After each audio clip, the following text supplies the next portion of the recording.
Welcome to today's deep dive. I'm your host, and I was thinking about this feeling we've all had.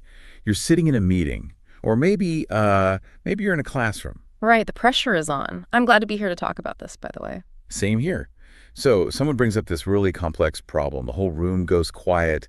People are, scratching their heads. Staring at their notes, trying to avoid eye contact. Exactly. And almost instantly, the solution just clicks in your mind. Like you can see the whole picture perfectly. The elusive light bulb moment. You are sitting on the exact piece of the puzzle that the entire room is desperately searching for. But then you don't actually say it. You just sit there. Yeah, you freeze. Totally. You start running the sentence through this mental gauntlet, like rehearsing it over and over, worrying that you might stumble over a preposition or that your vocabulary isn't quite sophisticated enough for the audience. And while you're quietly agonizing over your syntax, the conversation just moves on. It does. The moment just evaporates. It's awful. It leaves you feeling entirely hollowed out. You end up trapped in this self-made mental prison, prioritizing the shiny packaging of your thought over the actual tangible gift you have to offer the room. I mean, it's a tragedy of wasted potential. That exact tragedy is our mission today. We are talking directly to you, the listener, because in this deep dive, we are dismantling the specific anxiety that stops you from speaking up and sharing your expertise. We really want to get to the root of it. Yeah, and we are pulling our insights today from a really fascinating narrative source titled Clarity Over Complexity: Mastering the Art of English Opinions. And what makes this material so compelling is that it completely bypasses the usual dry textbook grammar lessons. Thank goodness for that. Right. Instead, it explores this deeply relatable human bottleneck through the story of a professional named Leo. Yeah, Leo. And he is just the perfect avatar for this problem. He represents a phenomenon that plagues so many incredibly smart, capable people in the modern workforce. Okay. Let's unpack this.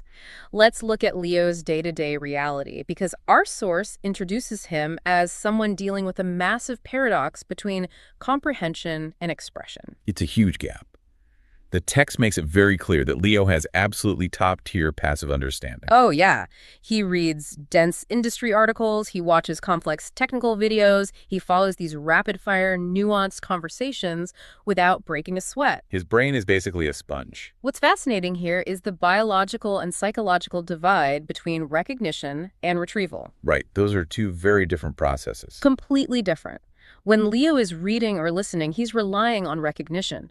The external world is providing the stimulus, and his brain simply has to decode it. Which is pretty easy for him. Yeah, that's a relatively low-energy cognitive process. Yeah. But speaking, that requires retrieval. You have to build the neural pathway from scratch in real time. Pulling vocabulary, structuring grammar, and trying to project confidence all at the exact same time. And that retrieval process completely short-circuits for him. Despite his vast accumulated knowledge, when it's time to generate an opinion out loud, Leo just freezes. He hits a wall. And the source explicitly names the two internal questions that act as his mental roadblocks. It's, what if I say it wrong? And what if people don't understand me? He's viewing communication not as a bridge to connect with his colleagues, but as this high-stakes exam that he's perpetually terrified of failing. Like every meeting is a pop quiz. Exactly. The desire to contribute a great idea is entirely hijacked by the fear of being judged for the delivery. It reminds me of someone buying a phenomenal $1 million state-of-the-art sports car. Ooh, I like this analogy. Right. You've got all this engineering marvel, a massive V8 engine, incredible handling, but you just leave it parked in the garage under a tarp. Permanently. Safe and sound, but totally useless. Totally useless. You are so utterly terrified of taking it out on the road and getting a tiny scratch on the paint from like a piece of stray gravel that you never actually drive it. And the vehicle serves absolutely no purpose if it never leaves the garage. All of Leo's brilliant strategic insights are locked away in the dark. Completely useless to his team. All just to protect his ego from a minor grammatical dent. I really want you to pause and reflect on that for a second. Think about your own professional life. How many times have you kept a truly innovative idea parked in the garage because you didn't trust your ability to polish the chrome before showing it off? Because you didn't trust the raw value of the idea itself. Exactly. And, the tragic part of keeping the car in the garage is that eventually you have to watch someone else drive past in the exact same model. Which is precisely the breaking point the source describes for Leo. It's such a gut-wrenching scene in the text. Leo is sitting in a strategy meeting. He has the perfect solution bubbling up in his mind. But that fear of imperfect delivery kicks in. Yep, and he swallows the idea. He stays totally silent. And then, 10 minutes later in that exact same meeting, a colleague chimes in and pitches a nearly identical concept. And the reaction from the room is what really makes it sting. The team just embraces it. They love it. They praise the colleague for the brilliant insight. It's the ultimate double-edged sword. On one hand, it validates Leo's intellect, right? His ideas are undeniably good. The machine works. The engine is great. Right. But on the other hand, it highlights the devastating cost of his silence. He is actively losing credit, influence, and the opportunity to shape his company's direction. And that visceral frustration, that's the catalyst. That's the moment Leo finally draws a line in the sand and says, I need to change this. He realizes his career survival depends on breaking this paralysis, which leads him to a mentor in the narrative named Clara. Clara is great. She really is. She acts as the philosophical pivot point for the entire source material. So Leo sits down with Clara and basically pours his heart out. He confesses the whole paradox to her. He says, I understand everything. I have the vocabulary in my head, but I simply cannot express my opinion clearly when the spotlight is on me. And Clara's response fundamentally shatters the illusion Leo has been operating under. She just turns it all upside down? She does. She tells him that his struggle is incredibly common and then delivers this central thesis. She says, expressing your opinion is not about perfect English. It's about being clear and simple. Clear and simple. She is redefining the entire objective of speaking. For Leo, the goal was always perfection. Flawless grammar, sophisticated vocabulary, sounding like a literary genius. Sounding smart, basically. Right. And Clara yanks the steering wheel and says, no, the goal is clarity. She shifts the burden away from the performance of language and places it entirely on the successful transmission of the idea. Okay, but I have to play devil's advocate here, because I know the exact question you might be thinking as you listen to this. Lay it on me. Is simple actually going to cut it in the real world? Yeah. Like if I'm standing in a boardroom presenting to a skeptical VP, or I'm trying to win over a high-profile client, doesn't keeping my language deliberately simple run the risk of making me sound, I don't know, junior? Yeah. Or uneducated? It's a fair question, and it's the most common trap ambitious professionals fall into. We constantly equate complexity with intelligence. Right. Big words equal big brains. But the source material aggressively challenges that assumption.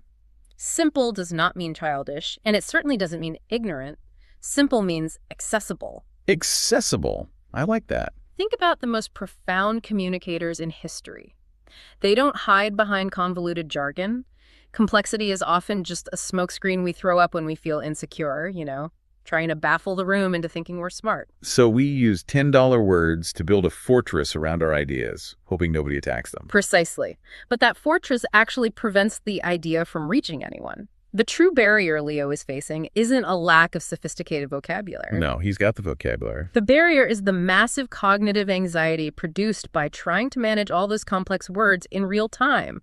When you consciously choose to use simple language, you instantly drain the anxiety from the situation. You stop trying to juggle. Exactly.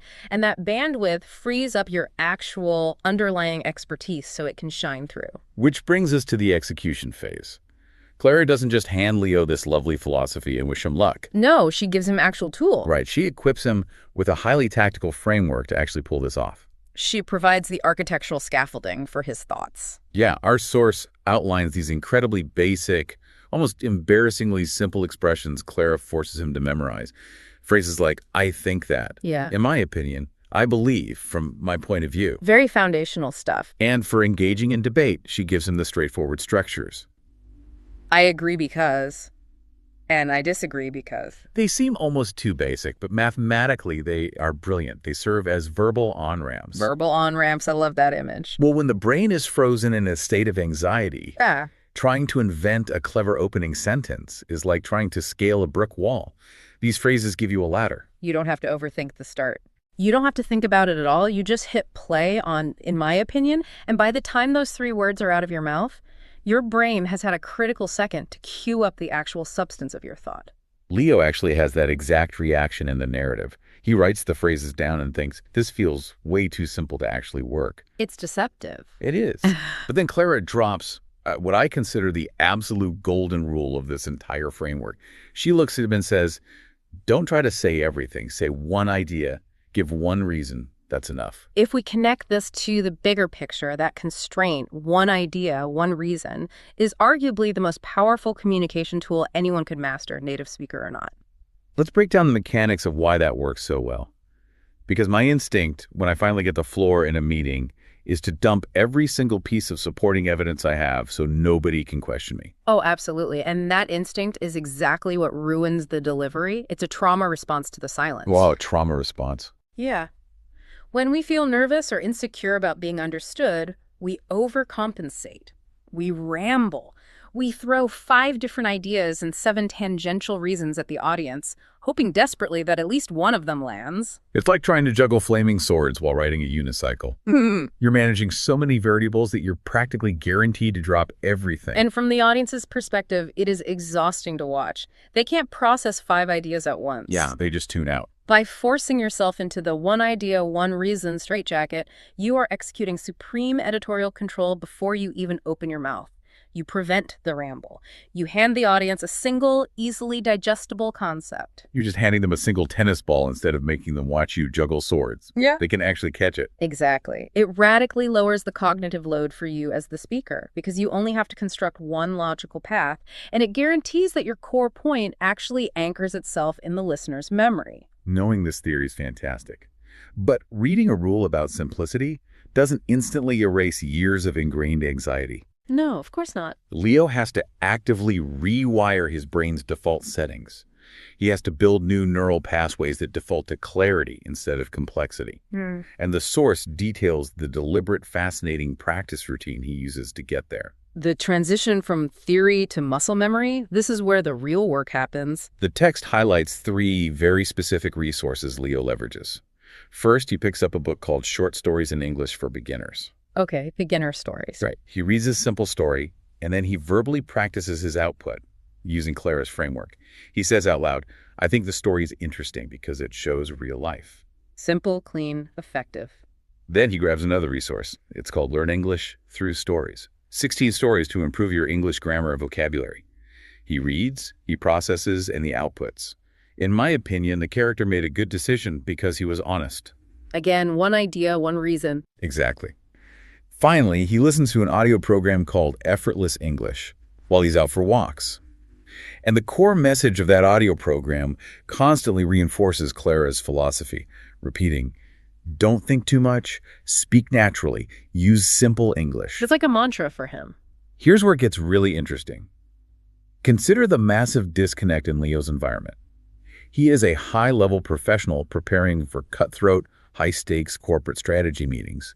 And he is preparing for them by reading beginner-level short stories about fictional characters making basic decisions. On paper, it looks completely absurd. It sounds crazy. You would assume a professional should be practicing by summarizing the Wall Street Journal or dense financial forecasts. Right, something at his level. But from a neurological standpoint, Leo's strategy is absolutely brilliant. It's almost like he's taking the cognitive load of decoding complex business strategy off his plate entirely, so 100% of his processing power can go into the actual mechanics of sentence assembly. Is that the mechanism here? That is exactly the mechanism. If Leo tried to practice this new one idea, one reason framework while reading a dense corporate white paper, his brain would be fighting a war on 2 fronts. Ah, that makes sense. Half his bandwidth is trying to understand the complex business concepts, and the other half is desperately trying to format the simple output. The anxiety would creep right back in. Because the stakes are too high. Precisely. By using beginner stories, the comprehension phase becomes entirely effortless. The stakes are 0. There's no pressure. None. This completely bypasses the amygdala, the fear center of the brain, which usually hijacks his language processing when he feels threatened. Oh, wow. So he's tricking his brain. He is isolating the specific skill he needs to build. He is just greasing the groove of stating a simple opinion and attaching one clear reason to it. He's building the muscle memory in a safe environment. So he's training his nervous system to realize that formulating an opinion doesn't have to trigger a fight or flight response. And if he does that enough times with short stories, the structure becomes automatic. The goal is to make the scaffolding so deeply ingrained that when he finally steps back into the high-stress environment, his brain doesn't have to consciously scramble for how to construct the sentence. It's just there. The formatting is already baked in, freeing him to just focus on the business strategy. which sets the stage for the ultimate real-world test. All the practice in the world with beginner stories doesn't mean anything until Leo takes that sports car out of the garage and actually drives it into the office. The moment of truth. He has to return to the exact boardroom environment where he previously froze up and watched his ideas get stolen. The narrative recounts this beautiful, tense breakthrough moment. Leo is sitting in a discussion. The old familiar pressure is there. You can feel the tension. But this time, he uses the framework. He slows down, he opens his mouth and says, I think this idea is useful because it saves time. Boom. One idea, one reason. Yes. And the source specifically notes a crucial detail here. His sentence is not grammatically flawless. It's not perfect, but it is crystal clear. The room stops, they listen, and they instantly understand his point. That moment of validation is the linchpin of his entire transformation. He spoke up, he didn't use a 5-syllable MBA buzzword, he made a slight grammatical error. And the sky didn't fall. Exactly. Nobody laughed. Nobody thought he was unintelligent. The exact opposite, actually. The momentum immediately begins to build. The text shows us that as the days pass, Leo leans into this new reality. He realizes the water is fine. He's swimming. During a subsequent team discussion, he delivers a much more assertive statement. He calmly tells the room, in my opinion, we should try a different approach because this one is too slow. That's a strong statement. His voice doesn't shake. His message cuts through the noise. And his team actively agrees with his direction. He has successfully crossed the chasm from being a passive observer who merely catalogs information to an active contributor who shapes reality. And it triggers this profound internal epiphany for Leo. The source highlights his realization that he never actually needed to acquire better English. He already had it. He didn't need to memorize a dictionary. He just needed the courage to deploy the English he already possessed. He finally understands that making a minor mistake isn't a catastrophic failure. It's simply a natural, unavoidable byproduct of the communication process. This raises an important question. How do you, the listener, currently define the concept of fluency? That's a great question. Because I think society has conditioned us to equate fluency with an absolute absence of errors. We picture someone speaking at 1,000,000 miles an hour, using incredibly complex vocabulary, never pausing, never making a mistake. The illusion of the polished orator. But the core takeaway from this entire narrative aggressively dismantles that definition. Fluency is not about complexity, is not about speed. Then what is it? Fluency is entirely about clarity. It is simply the ability to transfer an idea from the dark confines of your brain into someone else's brain with as little friction as possible. If you can achieve that frictionless transfer using a simple 5-word sentence, you are entirely fluent. So what does this all mean? Let's distill this entire journey down into the actionable blueprint that Leo leaves behind for us. It is refreshingly straightforward. Very straightforward. Start simple. When you have a thought, use a basic framing phrase.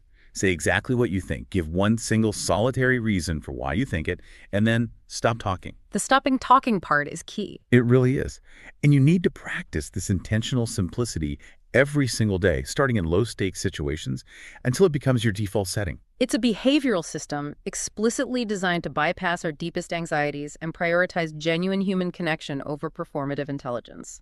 As we wrap up this deep dive, I want to recap the ultimate message here. Speaking directly to you, your voice carries weight. It absolutely does. The insights you generate while sitting quietly in those strategy meetings or those classroom debates, they have immense real-world value. Please, do not let the pursuit of flawless grammar or the pressure to sound aggressively sophisticated permanently silence your good ideas. And I want to leave you with a completely different angle to mull over, building on what Leo discovered. Oh, I'm intrigued. Well, think about it. If Leo's colleagues didn't care at all about his grammar and only cared about the value of his ideas, what does that say about how much grace we should give ourselves when communicating? That's powerful. We are currently entering an era where artificial intelligence can instantly generate flawlessly grammatical, perfectly sophisticated, hyper-complex walls of text in milliseconds. Computers have mastered the art of sounding smart and complicated. They really have. So, if the machines have a monopoly on complex jargon, perhaps raw, unpolished, simple human clarity is about to become the most incredibly valuable, irreplaceable currency we possess. Is our obsession with sounding smart actually the biggest barrier to genuine human connection and progress? If someone can look you in the eye and give you one clear idea and one honest reason, that suddenly feels a lot more powerful than a 10-page, heavily formatted report. That is a fascinating perspective to walk away with. Simplicity as the ultimate human advantage. Because at the end of the day, it is time to take that high-end sports car out of the garage. Stop worrying about getting a tiny scratch on the paint. Take it out, put it in gear, and let the world see what it was built to do. Thank you so much for joining us on this deep dive. Step out of your comfort zone, keep it simple, keep speaking, and we will catch you next time.